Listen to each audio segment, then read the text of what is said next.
Será que o concurseiro pode ter férias? Isso é uma dúvida bastante recorrente. Geralmente acontece quando a pessoa faz a prova, ela infelizmente não passa, e aí fica, será que eu vou descansar um pouco? Será que eu começo só no ano que vem? É uma dúvida recorrente e realmente aflige muitas pessoas. E também me afligia quando eu estava estudando para concurso. Eu não passei de primeiro na prova. E fica aquela dúvida, né? No tempo que eu fiquei reprovado até o momento que eu vou fazer a próxima prova. Será que eu dou uma descansada? Qual seria a melhor abordagem? É isso que eu queria conversar com vocês aqui hoje. Lembrando que você está no canal do professor Moisés Xavier, que a gente produz conteúdo voltado para provas militares. O objetivo é te ajudar a ter esse conhecimento para você se preparar da melhor maneira possível para uma prova. Se você gosta desse conteúdo, curte o vídeo, se inscreve no canal e obrigado por estar acompanhando a gente aqui. Então vamos aqui aos fatos. Primeira coisa é que a gente não tem uma resposta 100% precisa para isso. Isso varia muitas vezes de pessoa para pessoa. Mas então eu vou usar um pouco da minha experiência e contar aí para vocês como é que eu fiz com relação a isso. Eu raramente me dava férias.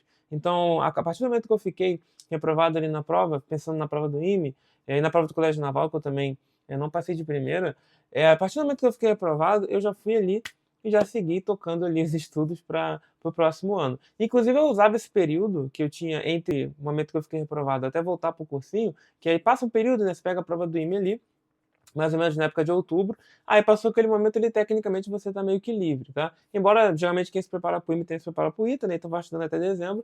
E meio que de dezembro até janeiro, fevereiro, é um período que você tá meio livre ali do cursinho, digamos assim. Então eu usava esse período para aprofundamentos específicos. Pegava aquela matéria que eu tinha mais dificuldade, aquela matéria que eu sofri mais. No caso do IME, por exemplo, eu fui muito mal na primeira vez que eu fiz, na prova de física. De todas as matérias que eu fiz, a pior matéria, meu pior rendimento foi na parte de física. Então eu aproveitei aquele momento para fazer um aprofundamento maior na parte de física, para pegar minhas fraquezas ali e me aprofundar nelas, procurar realmente me dedicar bastante. Eu não me dei tanto descanso assim, eu fui com uma rotina de estudo bem pesada, bem significativa, mas não sei se esse é o melhor caminho para todo mundo. Eu acredito sim que a questão de descanso é algo importante, é importante que você sim descanse, mas o problema é o camarada ficar reprovado na prova e ele largar tudo de mão, que eu acho que é um grande problema. Ele vai lá, fiquei reprovado, eu vou largar e agora só ano que vem que eu vou tocar o estudo de novo. Então, sei lá, a prova do cara em outubro, aí ele fica reprovado, só no ano que vem que eu vou voltar a estudar, só em janeiro.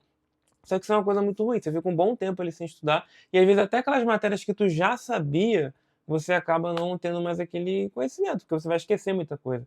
Então eu acho interessante tu continue estudando, mas mantenha uma rotina de estudo menos intensa, né? Não vai também se matando aí, né? Porque senão vai chegar lá, naquele momento que tu precisa ter uma rotina mais intensa, quando tá chegando próximo da prova, você vai acabar se prejudicando nisso, você não vai conseguir performar da melhor maneira possível. Então é interessante que você continue estudando, continue revisando aquelas coisas que você já sabe, procure focar naquilo que você teve mais dificuldade, por isso que é importante você ficar na prova até o final para tu voltar com ela, conseguir entender o que você errou e ter que entender o que errou, sabe? Você vai conferir ali as respostas na prova e ver qual que você foi mal. Por exemplo, você foi mal em física.